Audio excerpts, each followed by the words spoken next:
मोहतरम सामीन कराम अस्सलामु अलैकुम। सामीन, आज का हमारा मौजू मसवाक की अहमियत व फ़जीलत। रसूलुल्लाह सल्लल्लाहु अलैहि वसल्लम ने फरमाया, अगर मुझे ये ख्याल न होता कि मेरी उम्मत पर बहुत मशक्क़त बढ़ जाएगी तो मैं उनको हर नमाज के वक़्त मसवाक करने का हितमी हुक्म देता। सामीन, दरख्त की टहनी का एक टुकड़ा जिसके एक सरे को चबाकर रेशे बना लेते हैं और इससे दांतों की सफाई का काम लेते हैं, मसवाक कहलाएगा। रसूलुल्लाह सल्लल्लाहु अलैहि वसल्लम मसवाक को गैर मामूली अहमियत देते थे। सामीन, इस्लाम जहाँ फ़िक्र व नज़र की पाकीज़गी की तालीम देता है, वहाँ जिस्मानी और ज़हरी सफाई पर भी ज़ोर देता है। वजह इसकी ये है कि जो शख्स बदनी सफाई की अहमियत से नाआशना है, वो रूहानी तरफ़े भी हासिल नहीं कर सकता। इस्लाम में सफाई को निस्फ़ ईमान कहा गया है। नमाज पढ़ने के लिए वज़ू को लाजमी करार दिया गया है। वज़ू के बगैर नमाज नहीं होती। और वज़ू क्या है?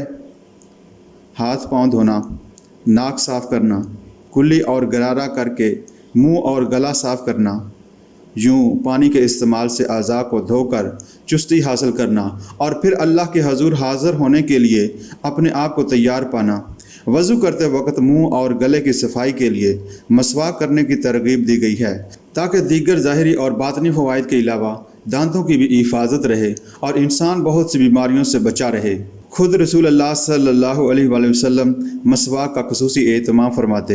हज़रत आयशा रज़ी अल्लाह ताला अन्हा से रवायत है कि रसूलुल्लाह सल्लल्लाहु अलैहि वसल्लम का मामूल था कि दिन या रात में जब भी आप सोते तो उठने के बाद वज़ू करने से पहले मसवाक ज़रूर फरमाते। एक दफ़ा जब उम्मुल मोमिनीन हज़रत आयशा रज़ी अल्लाह ताला अन्हा से पूछा गया कि जब आप सल्लल्लाहु अलैहि वसल्लम बाहर से घर तशरीफ़ लाते हैं तो सबसे पहले क्या काम करते हैं, तो उन्होंने जवाब दिया कि सबसे पहले आप मसवाक फरमाते हैं।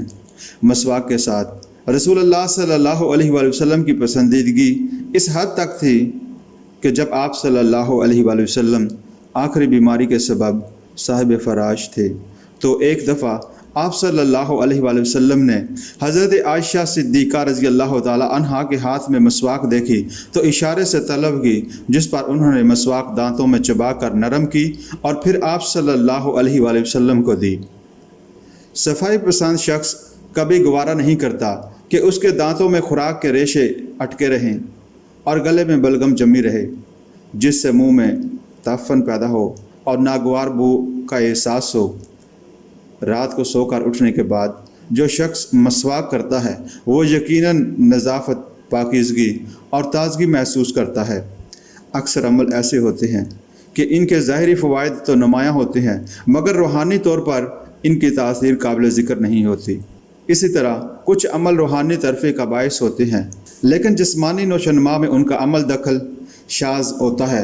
मगर मसवाक वो अमल है जो जिस्म को बहुत सी बीमारियों से महफूज रखता है और साथ ही साथ अल्लाह ताला की खुशनुदी का बायस बनता है। और रब की खुशनुदी तो निरी रहमत है।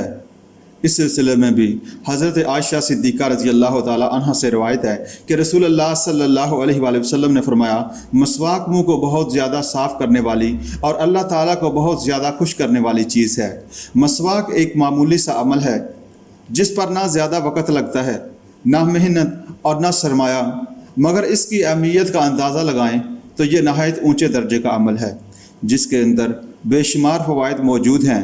यही वजह है कि रसूलुल्लाह सल्लल्लाहु अलैहि वसल्लम का पसंदीदा अमल रहा है और चूँकि ये रब ताला की रज़ा का बायस बनता है इसलिए आप सल्लल्लाहु अलैहि वसल्लम ने अपनी उम्मत को भी इसकी तरगीब दी। हज़रत आयशा सिद्दीक़ा रज़ी अल्लाह ताला अन्हा से रवायत है कि रसूलुल्लाह सल्लल्लाहु अलैहि वसल्लम ने इरशाद फरमाया, वो नमाज जिसके लिए मसवाक की जाए इस नमाज के मुकाबले में जो बिला मसवाक पढ़ी जाए 70 गुना फजीलत रखती है। नमाज खुद कितना फजीलत वाला काम है मगर मसवाक है कि इसके सवाब को बदरजहा ज़्यादा कर देती है। 70 का अदद अरबी में कसरत के लिए मुहावरतन बोला जाता है और अगर साबईन से मुराद ख़ास 70 का अदद हो तब भी कोई बाइद नहीं। नमाज अल्लाह के हजूर हाज़िरी का नाम है। नमाज की हालत में आदमी अपने खालिक और मालिक के साथ हम कलाम होता है। इस हाज़िरी से पहले आला गुफ्तगू को बतकल्लफ़ व पाक को साफ़ करना ज़रूरी भी है क्योंकि بدبو نہ اللہ کو پسند ہے نہ فرشتوں کو، بلکہ انسانوں کو بھی ناگوار ہے۔ رسول اللہ صلی اللہ علیہ وآلہ وسلم نے ایسی چیز کھا کر مسجد میں جانے سے منع فرمایا ہے جس سے بدبو پیدا ہو۔ تمباکو نوشی کے منع ہونے کے دیگر وجوہات کے علاوہ ایک بڑی وجہ یہ بھی ہے کہ اس سے منہ میں بدبو پیدا ہوتی ہے، جو پاس کھڑے ہونے والوں کے لیے تقدر خاطر کا باعث بنتی ہے۔ کوئی شخص رسول اللہ صلی اللہ علیہ وآلہ وسلم پر درود پڑھ رہا ہو مگر منہ سے بدبو آ رہی ہو تو یہ منظر کیسا رہے گا، جبکہ رحمت کے فرشتے بھی قریب نہ آ رہے ہوں اور اللہ تعالیٰ خود بھی راضی نہ ہو رہا ہو۔ تو یہ مسواک ہی ہے جو منہ کی بدبو دور کر کے طبیعت کے انقباض کو رفع کرتی اور انشراح کی کیفیت پیدا کرتی ہے۔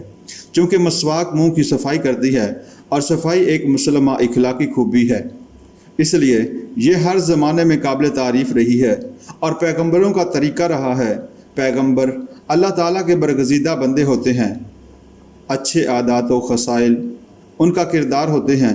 جو چیز انہیں پسند ہوتی ہے وہ واقعی پسندیدہ ہوتی ہے اور ان کی ناپسند قابل نفرت ہوتی ہے۔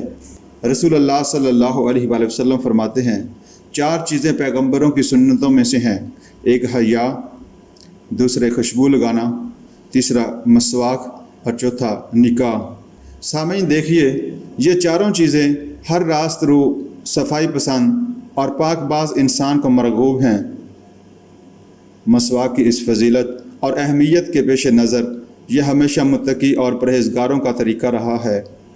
آج بھی اکثر نمازی اپنی جیب میں ہر وقت مسواک موجود رکھتے ہیں تاکہ جب بھی ضرورت محسوس کریں یا نماز کے لیے وضو کریں تو اس وقت مسواک کر لیں۔ اگر درخت کی خشک یا تر ٹہنی کی مسواک میسر نہ ہو تو ٹوتھ برش بھی استعمال کیا جا سکتا ہے جو کہ مسواک کے قائم مقام ہے۔ مسواک میسر ہونے کی صورت میں مسواک کے استعمال ہی کو ترجیح دینی چاہیے۔